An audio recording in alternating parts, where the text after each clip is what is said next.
사랑하는 주님 감사합니다. 오늘도 주님 안에서 새로운 한 날을 믿음으로 살아갈 수 있도록 인도하여 주시고 옛사람에 속한 삶이 아니라 그리스도 안에서 새로운 피조물로 새로운 신분으로 새로운 소망으로 살아갈 수 있도록 은혜 베풀어 주신 것을 감사합니다. 날마다 성령님 주님 앞에 나아갈 때에 주님을 사모하는 마음 주시고 주님, 새롭게 주님을 바라보듯 우리 자신을 바라볼 수 있는 눈을 허락하여 주시기를 원합니다. 그래서 항상 예수님 안에서 감사와 평강과 기쁨이 넘치는 그런 삶 살아갈 수 있도록 인도하여 주시옵소서. 오늘도 주의 말씀이 소망과 힘과 능력이 될 수 있도록 인도하여 주실 줄 믿고 감사드리며 예수님의 이름으로 기도드리옵나이다. 아멘. 이 시간 찬송가 543장 찬송하겠습니다.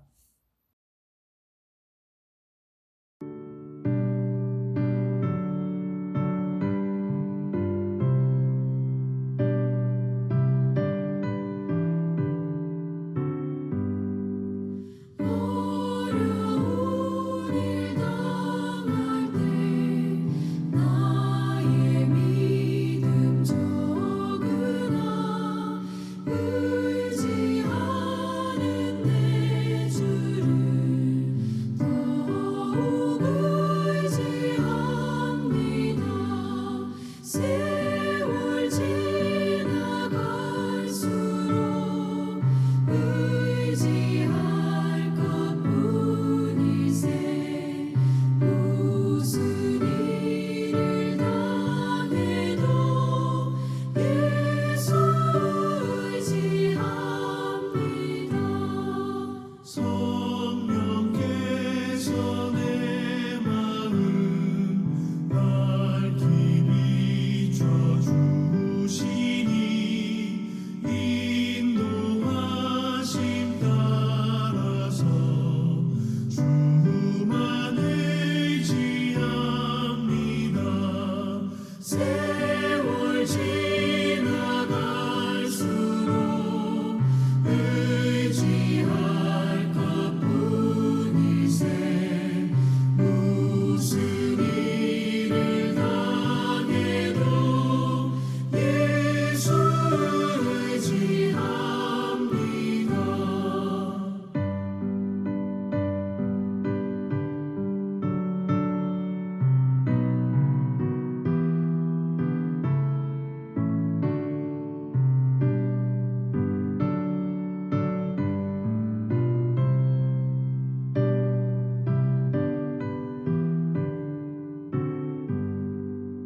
밝을 때의 노래와 어두울 때의 기도로 위태할 때 도움을 주께 간구합니다.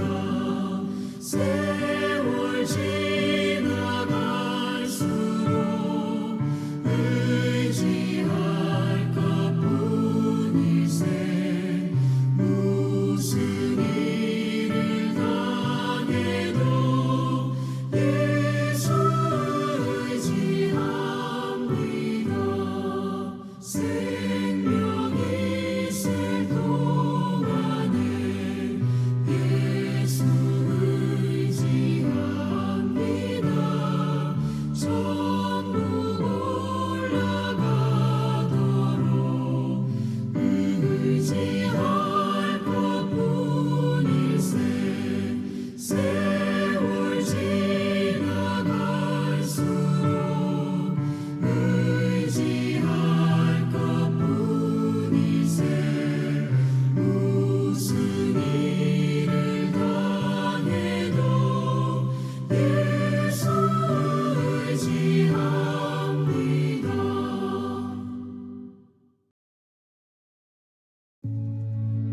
예수께서 12제자를 불러 모으사 모든 귀신을 제어하며 병을 고치는 능력과 권위를 주시고 하나님의 나라를 전파하며 앓는 자를 고치게 하려고 내보내시며 이르시되 여행을 위하여 아무것도 가지지 말라. 지팡이나 배낭이나 양식이나 돈이나 두 벌 옷을 가지지 말며 어느 집에 들어가든지 거기서 머물다가 거기서 떠나라. 누구든지 너희를 영접하지 아니하거든 그 성에서 떠날 때 너희 발에서 먼지를 떨어버려 그들에게 증거를 삼으라. 제자들이 나가 각 마을에 두루 다니며 곳곳에 복음을 전하며 병을 고치더라. 분봉왕 헤롯이 이 모든 일을 듣고 심히 당황하니 이는 어떤 사람은 요한이 죽은 자 가운데서 살아났다고도 하며 어떤 사람은 엘리야가 나타났다고도 하며 어떤 사람은 옛 선지자 한 사람이 다시 살아났다고도 함이라.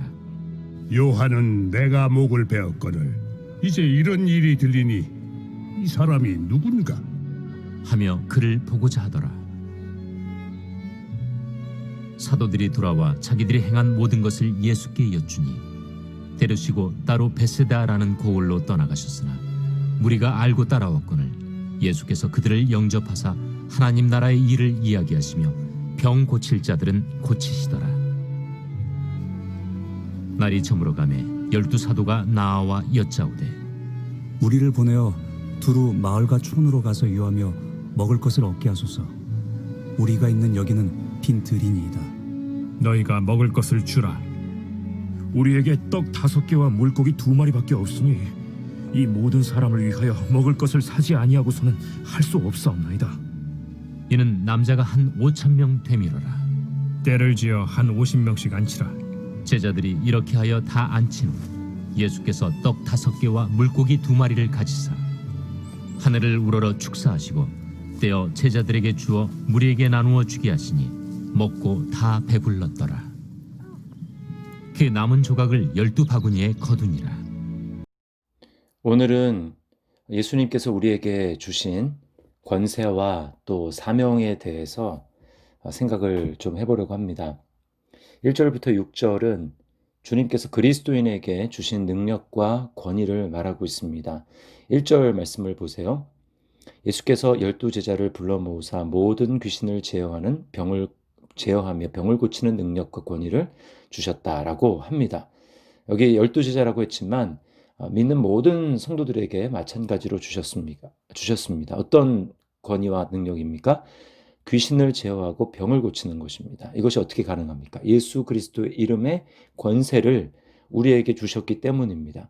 그래서 여기 12제자라고 했지만 마가복음 16장에 보면 믿는 자들에게는 이런 표적이 따르느니 라고 하면서 귀신을 쫓아내고 병든 자에게 손을 얹은 즉 나을 것이다 말씀하고 있습니다. 자, 근데 이런 능력과 권위를 주신 목적이 무엇일까요? 2절 말씀해 보시면 하나님의 나라를 전파하며 앓는 자를 고치게 하려고 이렇게 말씀을 합니다. 하나님 나라에 대해서 전파하라는 것입니다. 주님은 주기도를 가르쳐 주시면서 나라가 임하시오며 라고 기도하라고 말씀하셨습니다. 이 세상은 죄 때문에 어그러지고 틀어졌는데 그 모든 것을 하나님의 나라를 전파함으로 회복시키라는 것이죠. 그리고 사람들의 병을 고쳐줌으로 이런 회복을 눈으로 볼 수 있도록 해주라는 것입니다. 자, 근데 이런 능력과 권위를 주셨는데 그것을 어떻게 활용해야 합니까? 3절 말씀에 보면 여행을 위하여 아무것도 가지지 말라. 지팡이나 배낭이나 양식이나 돈이나 두벌옷을 가지지 말며 어느 집에 들어가서든지 가든지 거기서 머물다가 거기서 떠나라. 자, 이런 능력을 우리에게 주셨는데 그 능력은 우리 자신을 의지하면 능력이 발휘가 안 됩니다. 여기서 주님이 여행을 위해서 아무것도 가지지 말라고 하는 것은 내가 가지고 있는 자원을 의지하지 말고 오직 주님만을 신뢰하라는 것입니다. 주님만을 의지하라는 것입니다. 하나님의 능력은 내 것을 의지하는 데서는 전혀 나타나지 않고 주님을 의지하는 데에서만 능력이 발휘가 됩니다. 세상은 반대입니다. 세상의 방식은 어떻습니까? 자신을 위해서 능력을 쌓아야 합니다. 왜 그렇습니까? 없어질까봐 무서워하는 것이죠. 그래서 세상은 끊임없이 눈에 보이는 것을 추구합니다. 그것을 보이는 곳에 쌓아두고자 합니다. 보물을 이 땅에 쌓는 삶이죠. 창고에 또 금고에 뭔가를 쌓아두어야 안심하는 것입니다. 이것은 인간의 타락한 본성입니다.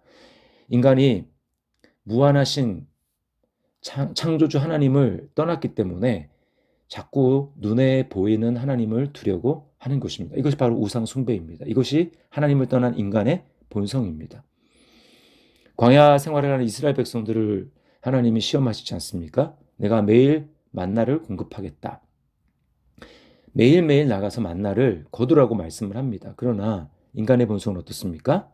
이틀치를 쌓아두려고 합니다. 그러나 그 쌓은 모든 것들은 하루가 나서 다 썩어버리고 말았습니다. 하나님은 날마다 나의 공급함을 의지하라. 오늘날 우리에게 일용할 양식, 오늘 쓸 양식을 구하라. 그 말은 매일매일 하나님을 의지하라는 것입니다. 또 모세를 우상시하던 이스라엘 백성들을 보십시오. 눈에 모세가 보이지 않자 시내 산으로 계명을 받으러 올라가고 눈에 보이지 않자 어떻게 합니까? 금송아지를 만들었습니다. 눈에 보이는 하나님이 필요했습니다. 이것을 우리 하나님이다 라고 말하는 것입니다. 그러나 성경은 끊임없이 우리에게 대해서 뭐라고 말합니까? 하나님이 10계명에 1계명에 나 외에 다른 신을 내게 있게 말라. 그리고 바로 그 나 외에 다른 신은 무엇입니까? 2절에 보면 2계명에 보면 너를 위하여 새긴 우상을 만들지 말라. 하늘에 있는 것이든 땅에 있는 것이든 땅 아래 속에 있는 것이든 어떠한 형상도 만들지 말라는 것입니다. 눈에 보이지 않는 하나님을 믿음으로 바라는 것이 바로 하나님을 섬기는 믿음입니다. 그러므로 우리 그리스도인에게 예수 그리스도의 이름의 그 권세를 우리는 오직 주님만을 의지하는 마음으로 사용해야 하는 것입니다. 그리고 이것을 우리가 경험할 수 있는 현장은 어디입니까? 자, 6절 말씀을 보세요. 제자들이 나가 각 마을에 두루 다니며 곳곳에 복음을 전하며 병을 고치더라. 순종하는 현장입니다.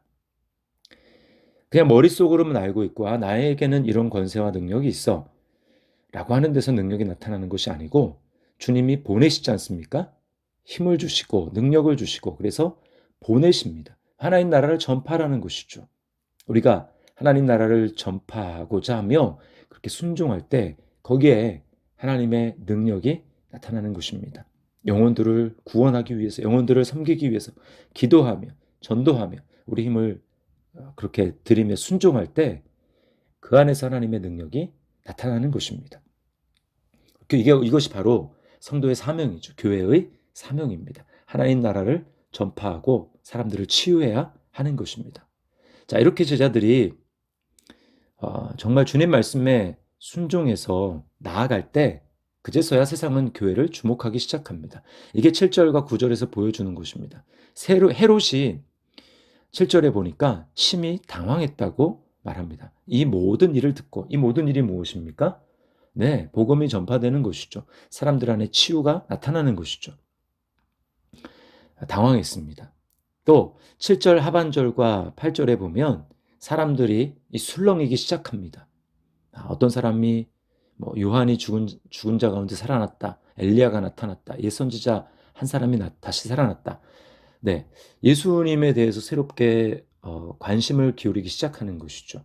여러분, 우리가 교회가 사명에 집중하고 영혼을 살리는 일을 위해 하나님이 주신 권세와 능력을 사용하기 시작할 때, 순종하기 시작할 때, 이 성도들과 교회의 이 행위가 세상의 놀라움과 대화거리가 되는 것입니다. 이 대화거리는 사람들이 비방하는 대화거리가 아니라 도대체 저들은 뭔가? 라고 하고 궁금히 여기하는 그런 대화거리인 것입니다. 이게 바로 선한 영향력이죠. 9절 말씀을 보십시오. 헤롯이 뭐라고 말합니까? 이 사람이 누군가? 비로소 예수님에 대해서 궁금하게 여기기 시작하는 것입니다. 언제요?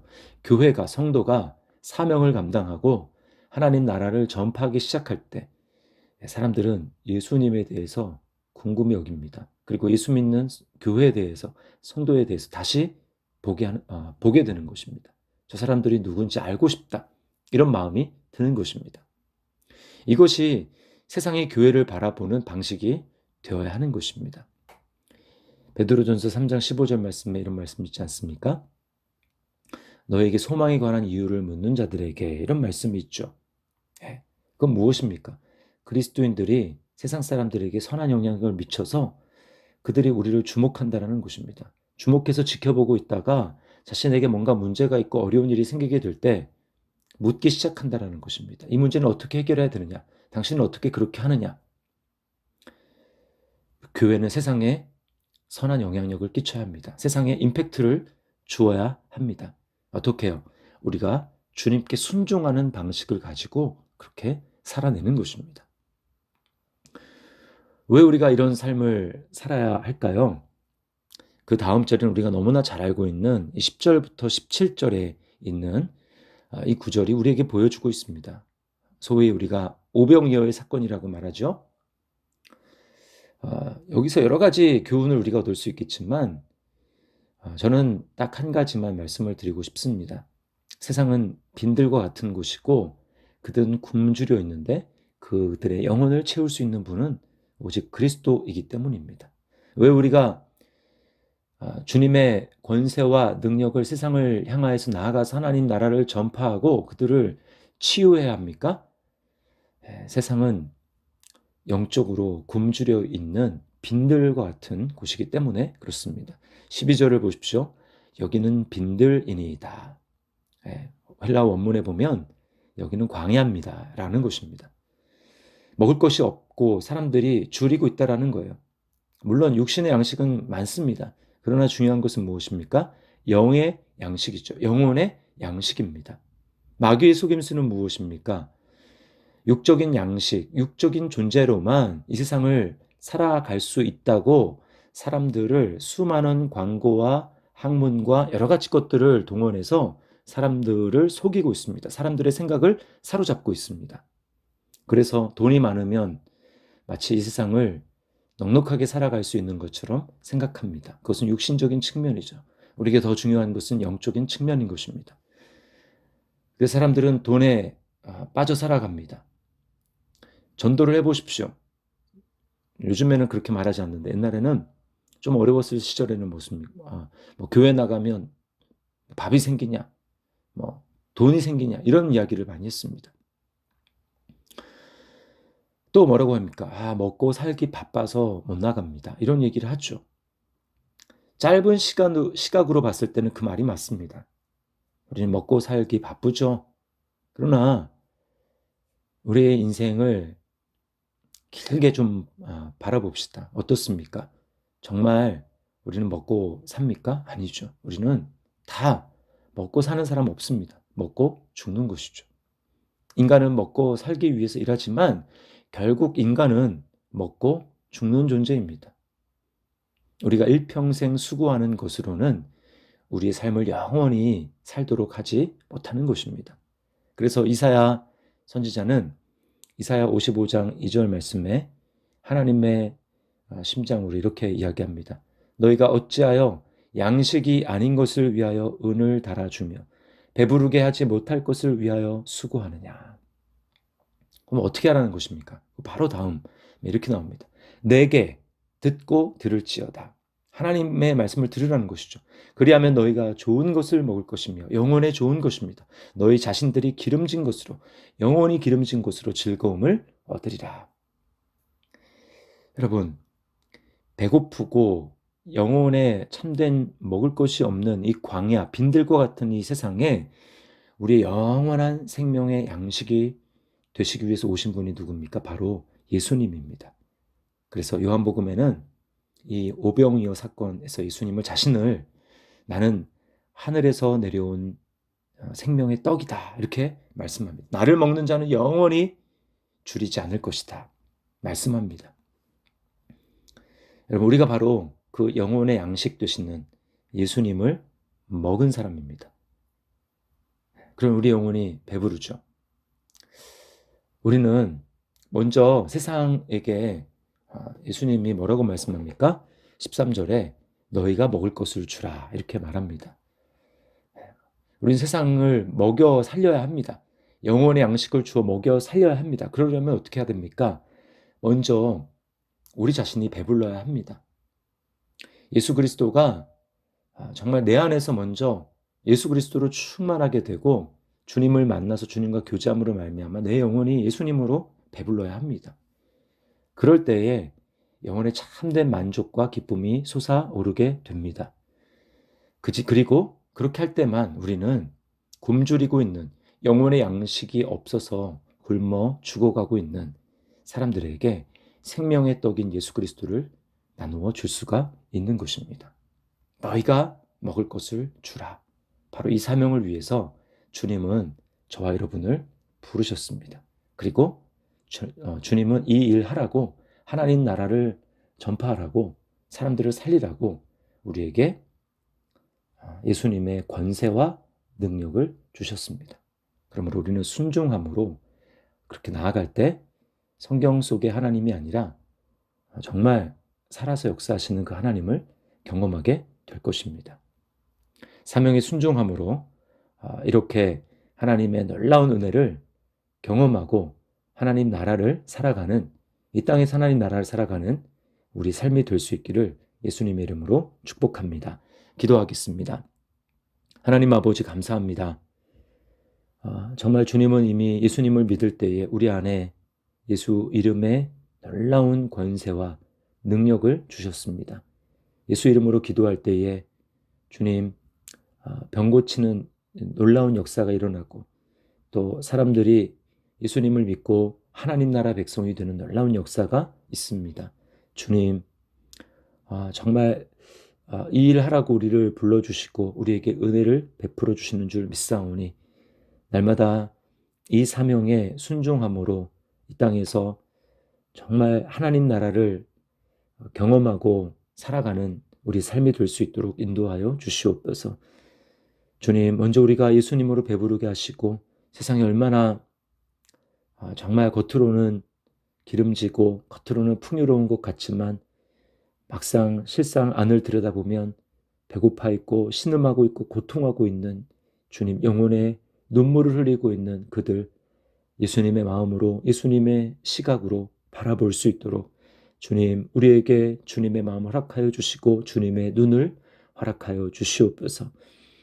하루하루 살아갈 때에 이 사명에 민감하게 하시고 주님이 사용하고자 하는 데에 쓰임받을 수 있도록 주님, 예수님으로 충만하고 예수님으로 배부른 인생 되게 하여 주옵소서. 감사드리며 예수님의 이름으로 기도드리옵나이다. 아멘.